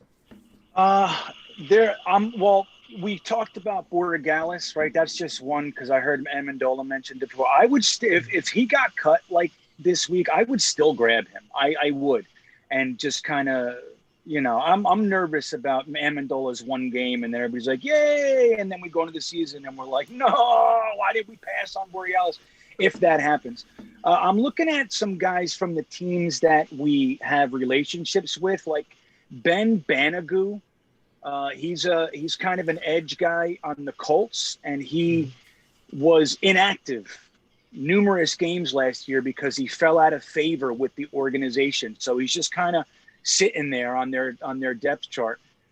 So he's one that if he gets cut, I'll tell you right now, I see Joe Douglas grabbing him. He's only 2 years in the league, and I liked him coming out. So he's one that I'm thinking of. I can't really think. They're not coming to my mind right now. But there's also like 93 people on a roster or 80 people on a roster right now. So like you don't know who's getting cut. It's gonna be 30 guys per team getting cut. I know, it's kind of crazy. And the thing is, you know what's so great about having a high position on the waiver wire is that you don't get like a limit. You don't have to like take one and then wait till it goes around. You can take everybody as long as you don't go above 53. So you got to cut one of your guys. But if you do that, if you're seeing guys that are better than what you have, you could literally take 397 swings at it if you wanted. And that's what I like about it. You know what I mean? Like, dude, it's time. You just know they're going to stay up late that night. You know what I mean? And just start looking and combing through that thing. And I think we're going to get a guy or two that can help us. That's my thought. Yeah, I think we're going to see more players come in. Luckily, like you look at the Jets team in and of itself, like receiver-wise, there's a good shot we're cutting Berrios. There's a good shot we're cutting, like, you know, some guy. Like, I like Vincent Smith. I think Jeff Smith is, you know, all right, too. Not that they're, like, top-level guys, but I think other teams, I think they're good enough to be on a roster as, like, the fourth or fifth receiver on a team. And I think the Jets are just super deep at wide receiver. So you're going to see teams like that across the league, guys that have, you know, potential that they just were not able to hold on to. And Joe Douglas and the scouting department better take a long, hard look at edge rusher and corner and kicker, any position that could help us. Kev Tag drops in with a super chat, says, keep up the great work, guys. Thanks for doing what you do. I'll give you a little cheers, brother. Thank you for that. Much appreciated. Our buddy Mark says it would cost the Jets $12.78 million to tag Maye again. Yeah, I would rather tag Maye than give him the contract, but I don't think it happens. I think he's probably just right. 12.78 is a little better than 15. You know what I mean? I think that's like the end of what's kind of realistic for that. Maye doesn't seem too happy about it though either. So you know, how long do you keep a disgruntled guy around if that's the case? This year he's playing hard because there's the potential of still getting that big free agent contract next year, right? If we franchise him again, there's a realistic possibility that he just kind of goes, whatever. You know what I mean? I don't know. Yeah. I had one there, and then someone retracted it. It said, R.I.P. Mekhi Becton. Mekhi Becton had a concussion. Or it seems like he's got a concussion right now. That's what I haven't Everybody's seen anything. Guessing. Nope. Yeah, everyone's taking stabs at. He was throwing up. There was a Twitter, I guess like a fake account that said there's diarrhea all over the field, and it got retweeted a zillion times. And I was like, oh no. I was like, Becton did not do that. He threw up on the field. Totally. He had a bad belly. It's all right. It happens. Yeah, he ate some bad salmon. That's what I think. Don't forget, dude. We're literally in a heat wave right now, and he's 380 or 70 pounds. You know what I mean? Running around out there. They saw him walking off with a Gatorade. So, like, hydrate, you know? Yeah. But he did, absolutely. and they're being precautionary because I read something that said that he did have a head-to-head collision a little while before that, so they're being precautionary. That's all right. I mean, it might be a concussion, but we don't know it is. Everybody's just running off. You know? Cadoza says, goodbye, Yaboa. Greenman, you think Yaboa makes the team? You think his... Dude, he had another big drop today. I don't know what he's doing. I don't know. I don't get it. Dude, he's a pass catcher. Why can't he catch all of a sudden? I don't know. The bar for tight end is set so low. Yeah. For him to get cut is like, it sucks. All he had to do was come in here and do what he's been doing since he's 5 years old. That's it. We wouldn't have needed anything more from him, and he can't do it. He had a big drop today. They said it was absolutely should. Did you read that? He said he should have had it. It was a drop. I'm not gonna lie. I read that and I thought of you instantly. I said poor Green Bean, man. And I know. basically in the first preseason game when he basically got helicoptered and fumbled, I said that poor Green Bean, man. That ain't right. I know. You know what's funny, brutal. Matt? I was when we were streaming for that, and I thought it was Walker, the running back Walker again. He had already fallen down twice, and I was like, "This guy, man, we got to get him off the damn field already." And I was like, "Oh no, it's Yaboa!" I was like mortified. No, It's my guy. I know it is, but look, dude, if you can't catch, get the hell out of here. That's how I see it. You know, you got to catch, kid. Anthony drops in with a super chat, says, would you guys agree with this running back rotation? RB1, Ty Johnson. RB2, Carter. RB3, P. Ryan. Cut Coleman. I would hold on to 4 running backs, and I would try to get Josh Adams on the practice squad if possible. I think there's a certain time limit you're allowed to have them on the practice squad. I think it's 3 years in the league, and I don't know where Adams is, but I feel like he's pretty young. I want Michael Carter to be running back 1, but I like Ty Johnson. I do think P. Ryan should be RB3. I would not cut Coleman. I would keep 4 running backs. Matt, what do you think? Yeah, I don't think I'm cutting Coleman. I will say that I think Piran's had a better camp than I anticipated, but I still think he's behind those 3. Mm-hmm.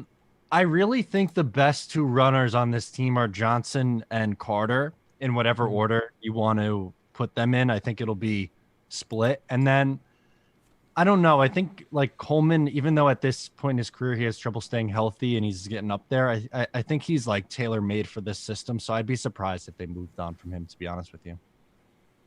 Green Bean, what about you? What do you think our running back rotation should be this year?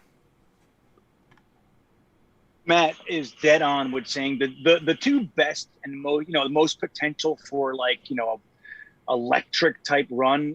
Those guys are Michael Carter and Ty Johnson every day of the week. I think that Coleman's staying too, as much as I would honestly rather keep Josh Adams, but I don't think they didn't even play him the other night. So I don't know why. I don't know what the story is with him, but I think it's going to be those 3, Coleman, Carter, Johnson, and Piran. I think Piran's on the team. And then you got Wesco at fullback. So, I think Josh Adams is gone, and it's a bummer, man, because I think he's got talent. But it is what it is.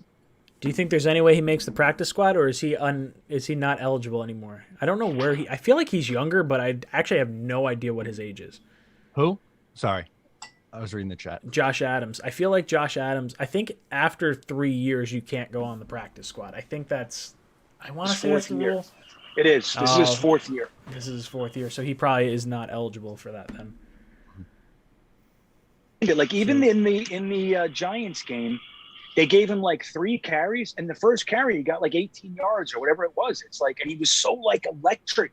It's like, I don't know. Every time he gets the ball, he does something with it. Yet nobody seems to like him. I don't know what it is. Maybe he's a jerk. Yeah, I don't know.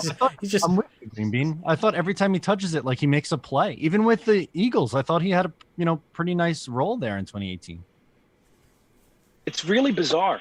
I know he has an uncharacteristic running back build. He's 6'2", 230 pounds or 225 or something.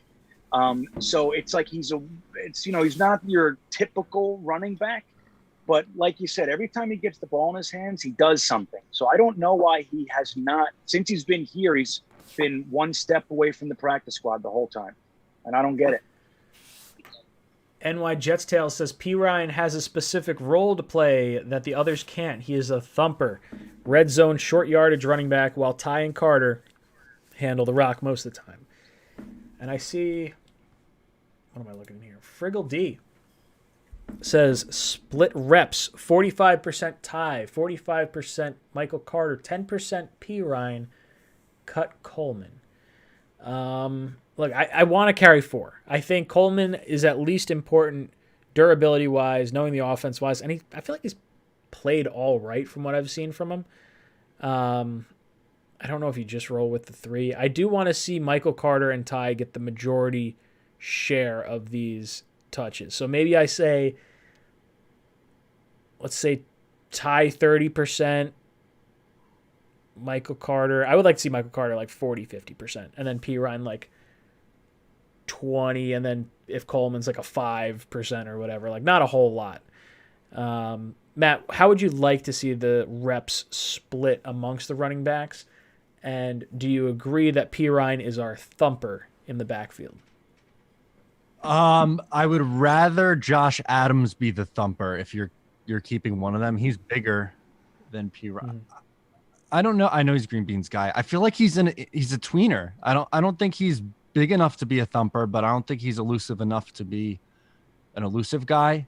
So I think he's kind of a tweener at this level. I would rather Adams as a thumper. At his size, he's what, 6? Green Bean just said it, 6'2", 225. Yeah, that's different. It's a lot of weight. Yeah, where Carter's 5'10", 5'11", and like 215. Mm-hmm. So what if you had to say percentage wise, where do you want to see the reps sort of split? I'll go like 45 Carter, 35 Johnson. That puts me at what? How many left? 80. Okay, so and then 20% Coleman. Something like that. I like it.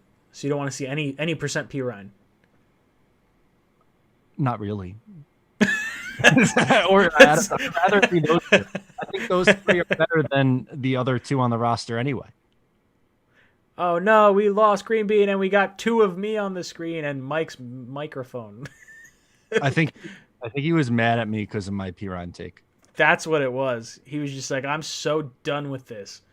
I'm out. James says, scroll on the bottom says Curry out until week 17 or until week 7. Samini and Costello says he's done for the season. It is done for the season. I actually found a really cool trick for the ticker at the bottom. You could take an RSS feed and it'll populate like trending topics.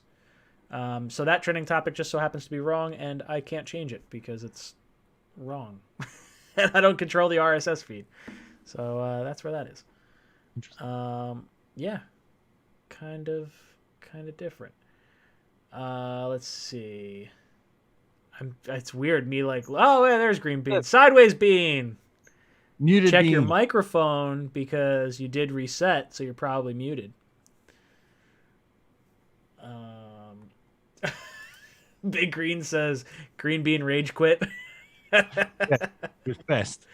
He's just like, I'm done with this. You're telling me Michael P. Ryan's not going to be on the team? He's not going to get any touches? Flips his desk.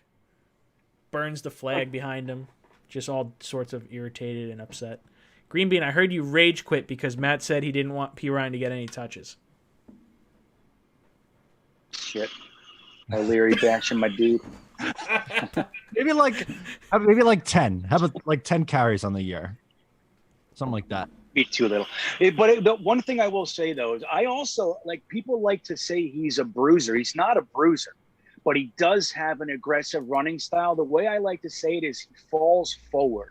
So LaMichael P. Ryan knows how to get 5 or 6 yards. Like if he can get to the line of scrimmage, he gets yardage, and that's the thing for him. So he's not like a bruising back, but he does have an aggressive running style, which is a little bit different than the other guys on the team. And I do think he has a place. I think he'll probably get, I don't know, 20%, 15% of the carries this year. All right. So percentage-wise, how would you like to see the split broken down? You know what, man? I'd like to start the season with Ty Johnson kind of being the bell cow, for lack of, I know we're going to do a committee, but getting the lion's share and seeing how that goes. And then if he's not effective, kind of switching that with Carter. But I don't know. I think I like the committee approach, keeping fresh legs always. I like that. And it's worked for the Niners. It worked all the way back in the day with Mike Shanahan. So although he would get a bell cow as well. But yeah, I think Carter and Johnson, let's just do 1-2 punch all day and then short yardage stuff, give it to P. Ryan, or just mix it up, Our poll in the chat. So what should our first pick in the draft be? Edge is at 44%, cornerback at 42%, O-line at 12%, tight end at 3%. So it seems like most of Jet Nation is on the same page. Edge and corner are going to be our two most critical positions of need this offseason. Let's see. I saw something in here. Bam! Sneakers to Boots, our buddy, says Green Bean, Jets fan. You doing Tuesday Whatever Fest tonight? Green Bean, you doing a Tuesday Whatever Fest tonight? Yeah, why not? My service has been pretty solid, so I'll just keep it going. Hey, there you go. Not too shabby. Yeah, I think so. We'll get a hang in. 10:30, we'll hang out for a little while. So we were talking off stream prior to the stream about Jet games that we're going to and Jet games that we want to go to. I've got my tickets for week 2. Patriots Jets home opener. I think that one's going to be exciting. I got tickets to Jets Bengals. Green Bean, are you going to Jets Carolina? I know we had mentioned that at one point. Yeah, well, I'm working that out this week. I'm going to figure out exactly what I'm able to do this year. The first 2 weeks are the most realistic for me right now. If it's neither of those, then I would look to see where you guys are going to be. Like if you and Matt are at one, like the Bengals or something, I would do that. But I really want to catch that initial excitement before the season goes off the rails and everybody hates us and hates our lives. I want to just do it while we still have legitimate reason to be happy. So that's what I'm doing. But I'll know this week. I see my buddy Robbie Meichner in the chat. What's up, dude? He goes, I love listening to Ryan as I shower. I love that. That's so seductive. And if you're showering right now, I'm thinking about you. See? Right? It's weird. Now it's weird. Now it's on a different level. Sorry. Man, I'm getting all over the place tonight. Friggle D says, Bean doing a late night stream bean tonight. Oh, yeah. Stream bean. I like that. It's different. Riley Wilson says he's going to Carolina. I want to meet you. So, Green Bean, if you wind up going down to Carolina, you may have to link up with Riley Wilson. Matt, what about you? What games are you thinking about? Sorry. Richie's going to Carolina, too. That's right. That's Richie Blewett. Yeah. Joe Blewett's going to Carolina. Yeah. It's going to be a good game. Yeah. I would love to go to Carolina. I won't be able to swing that. But I don't have any tickets yet, but I am not opposed to going on the secondary market and pulling a ticket for just about any home game. The only one I can't do is the Tennessee week. I'll be in Texas that weekend, so that would be a little difficult for me to make. Yeah, if we decide what game, if we can somehow link up with all of us, we got to get people together and be like, yo, come out. let's do some kind of, I don't know. Got to do some type of tailgate or something like that. Maybe I'll get everybody to go over to Nickelodeon Universe and ride the world's American steepest Dream roller coaster. Yeah. It's not going to be open, though. Or no, actually, it might be open on a Sunday. Open. Jersey's closed on a Like, everything's closed on a Sunday. But I think the amusement park stuff can be because it's not technically like a retail operation. Okay. Leery on that one. You know, Matt, it's the world's steepest drop. So it goes, instead of going down, it goes like this. Yeah, it's 121 degrees. No? Okay. The Cyclone was about where I tap out. Oh, dude, I love roller coasters. I was so bummed when I couldn't go with you guys to the Cyclone. My favorite roller coaster that I've been on so far, I really like El Toro at Six Flags. Big El Toro guy. Derailed? Did you hear that? Derailed? El Toro derailed? Toro, listen, it's closed right now. The back car. Yeah, the last car, when it went down the first hill, the wheels popped off and it dragged it all the way around, you know, all the big hills and everything. So the people in the back were crooked. It dragged them all the way till the end when it does those turns and it kind of stopped. So yeah, it just like dragged to a stop. Nope. Don't like that. Yeah, that's not fun. No, I would have been terrified. You kidding me? I mean, but that's what it just happened. But it's such a great roller coaster. They'll fix it. You think it's done a million rides? It's happened once. You know what I mean? Yeah, this is like percentage-wise. Like you're more like I've wrecked my car way more times than one in a million. You're more likely to get hit by lightning. Yeah. E-Rock says, Ryan, this isn't the weirdest a stream has ever gotten. LOL. That's true. I think we've gotten pretty weird in these streams. So someone looking at me or listen to me while they're in the shower, I'll take it as a compliment. Thank you. I think the most off the rails fun we had was when we all were begging for cocks in the draft.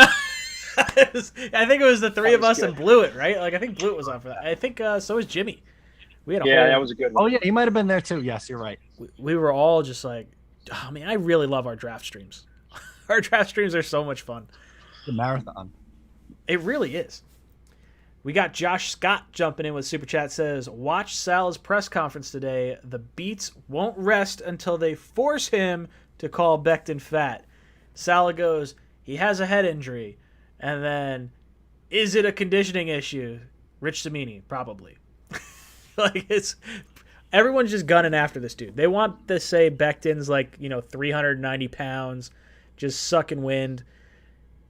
I don't know. There's something about practice players and game players. There's guys that, for whatever reason, don't practice well, and Becton appears to be one of those guys. Now, it does appear like he's got a concussion, and it's something that rung his bell pretty good to the point where he threw up. But he's looked good in games. I have it both games. Becton has looked good. So. And we were told both weeks before the game that Becton was a big problem. He comes into the game and he locks it down. Dude, I'm not worried about Becton in the slightest. If he has a concussion, he has a concussion. But I think it sounds more like some sort of heat stroke than it does concussion. That could be. Right? Yeah, I've heard a lot of people say heat stroke potentially. And he doesn't look out of shape. Did you see him come into camp? He looked slim or slimmer. He looked ripped. Yeah. Yeah. Yeah, I don't see it's probably... We have the worst sports coverage in the NFL. I'm convinced.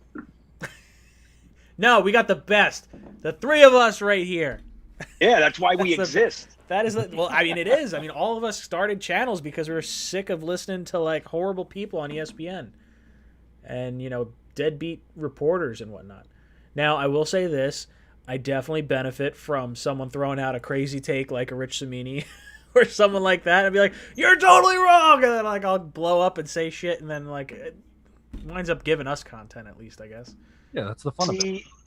Did you guys see when Samini? It was actually a cool thing. I saw it on Gotham City's thing, but he was showing you a day as in the life of a reporter at the Jets facility. Did you guys see that? It was actually pretty cool. Well, it was him showing you. It was him showing you this is the bus we take from here to go over there. Here's the access. Here's where we go. And it was kind of cool. But he couldn't help it. He walks in. He goes, "Here's where we do our writing. It's not exactly big or comfortable." He's just a complainer. You know what I mean? He couldn't help it. Still throwing out garbage. Now, even in something cool he did, I'm like, this guy's the worst, dude. Such a grump.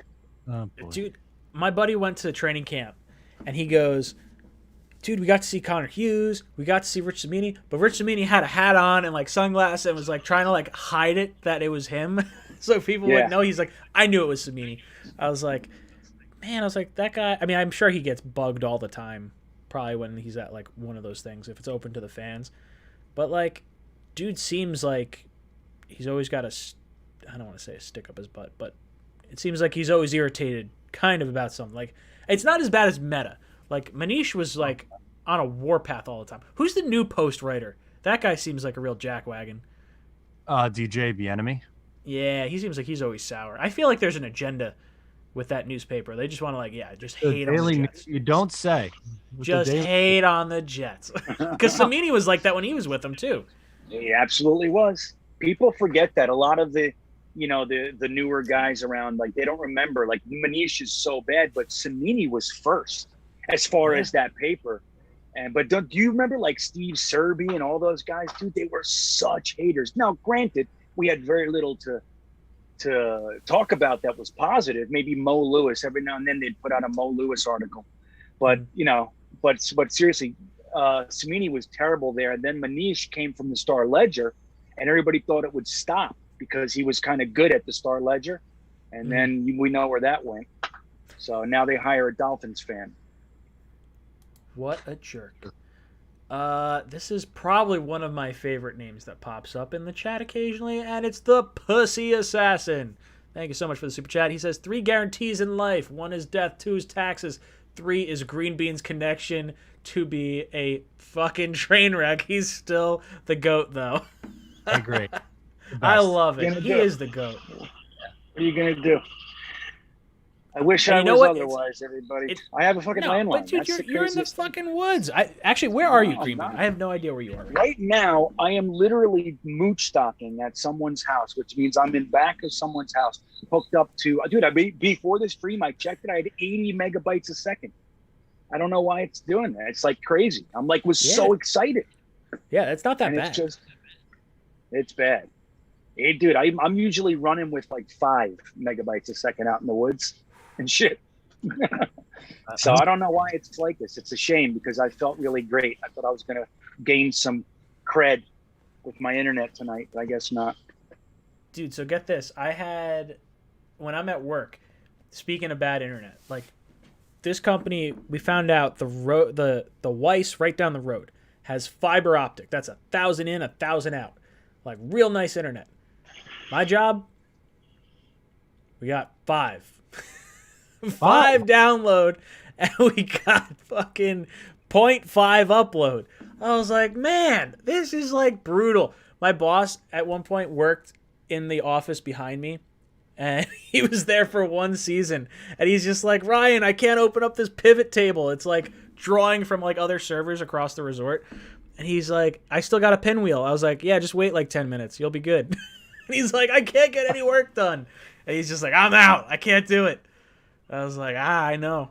We're supposed to get it fixed. All we have to do is tap into the fiber optic. I heard, like, our company literally has the fiber optic lines because we put them in at other parts of the resort. We have a backhoe to, like, dig the trench.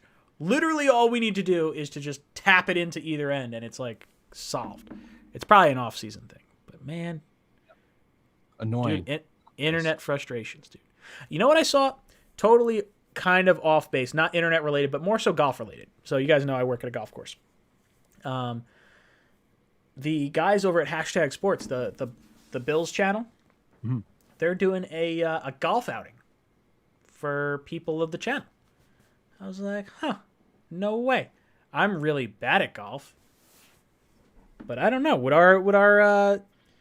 the guys in the chat, would you guys want to play golf? Are you guys golfers? I'm sure some of them would take a swing. I bet some. I see what you did. I see what you did there. It's good. But bump. Sorry. While I let that pop up, Josh Scott comes in with another super chat. Says, crazy take, Wilson comped to Manziel by Colin Cowherd. I saw that.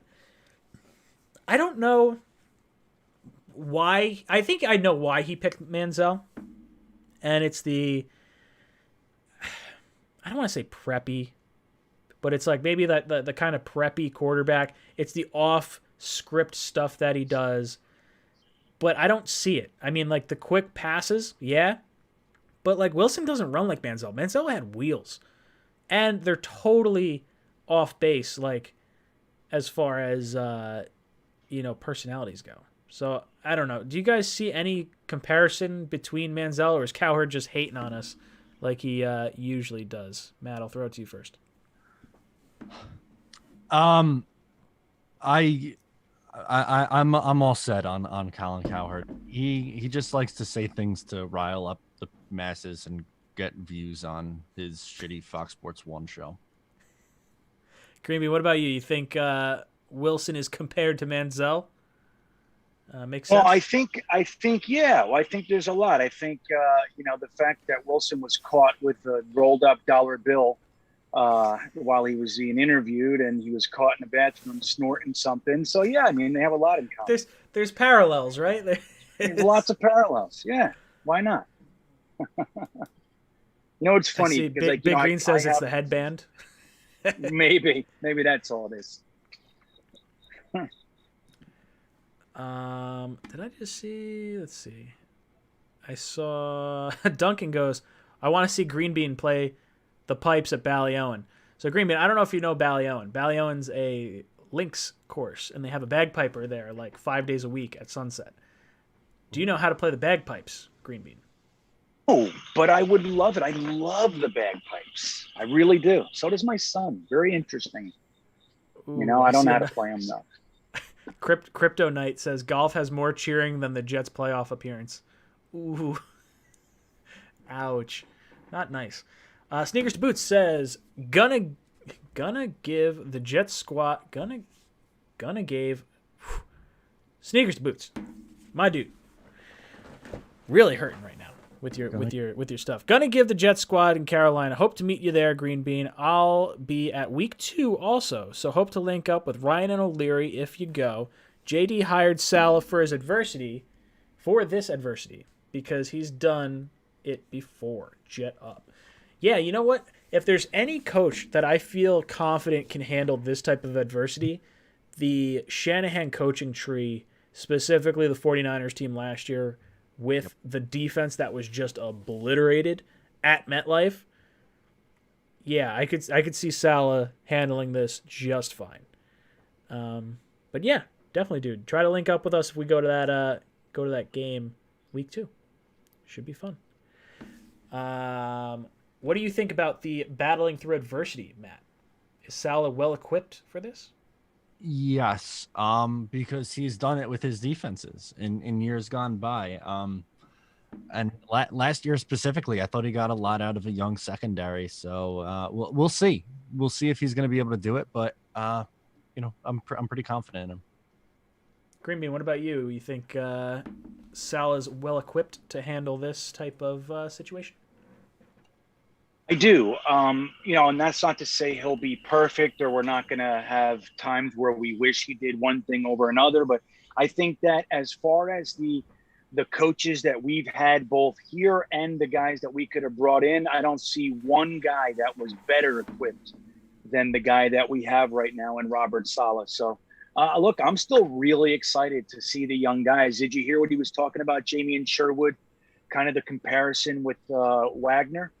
Mm-hmm. And it's like, dude, that's how they're looking at this stuff. We have young guys that we are going to mold, and it's going to take time. So I think obviously these hits, this adversity is not fun. It's not what we wanted, but I think Saleh's absolutely the guy that we want in charge while we're dealing with it, as opposed to maybe Adam Gase. Brandon O'Hara says, "Hey Ryan, would you try to trade for Trey Flowers from the Lions?" I would not. I would not try to trade for Trey Flowers because he's one of those kind of one-hit, I don't want to say one-year kind of wonders. I would have liked to have signed him away from the Patriots initially, but I don't want to trade for guys. That's just it. If I'm trading for someone, I want like a home run type of player. Yeah. Because you're going to have to give up a good pick, I would think. Maybe not so much for Trey Flowers, but like for someone like Chandler Jones or someone worthwhile, going to be expensive. AK drops in with a super chat or a little sticker. He says, "Keep it up. Thanks. I hope you're not in the shower." Oh, God. I'm going to get demonetized. Whatever. I see you guys. I see a few of you guys would do golf stuff. I'm not that good at golf. I kind of fell into golf. I was a resort guy. I'm a skier and snowboarder. So my handicap, not very good in terms of golf. I see, I see another one? Brad Finkelstein says, "Put together Jets Fans Fest weekend. You guys could do a live panel and have former retired Jets there to sign autographs." I've never had a former retired person reach out to me in any capacity, except for like Eric Coleman. He didn't reach out to me, but he followed me on Instagram, and I got really excited. I was like, oh, it's like this guy. That's about it. Bilal Powell shared my Instagram story once, so that made me feel really good. Oh, that's awesome. Yeah, like, I don't know. I would love to have some sort of connection with former players.